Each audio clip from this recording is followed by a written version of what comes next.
بالله من الشيطان الرجيم. بسم الله الرحمن الرحيم. الحمد لله رب العالمين والصلاة والسلام على أشرف الأنبياء والمرسلين وعلى آله وصحبه رسول الله أجمعين. اللهم إنا نسألك رضاك والجنة ونعوذ بك من سخطك والنار. اللهم إنا نسألك سلامة في الدين والدنيا والآخرة وزيادة في العلم وبركة في الرزق وتوبة قبل الموت ورحمة عند الموت ومغفرة بعد الموت.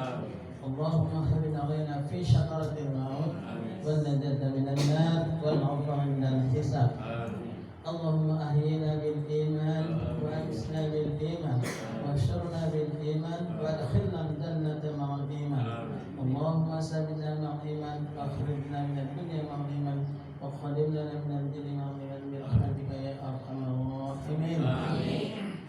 اللهم اغفر لنا ذنوبنا ولوالدينا وارحمهما كما ربيانا صغيرا ولجميع المسلمين والمسلمات والمؤمنين والمؤمنات الأحياء والأموات إنك على كل شيء قدير. اللهم اجعلنا من التوابين واجعلنا من المتطهرين واجعلنا من عبادك الصالحين. ربنا ظلمنا أنفسنا ولم تغفر لنا وترحمنا لنكونن من الخاسرين. ربنا هب لنا من أزواجنا وذرياتنا قرة أعين واجعلنا للمتقين إماما. ربنا تقبل منا دعاء إنك أنت السميع العليم وتب علينا إنك أنت التواب الرحيم. ربنا آتنا في الدنيا حسنة وفي الآخرة حسنة وقنا عذاب النار. وصلى الله على سيدنا محمد وعلى آله وصحبه أجمعين.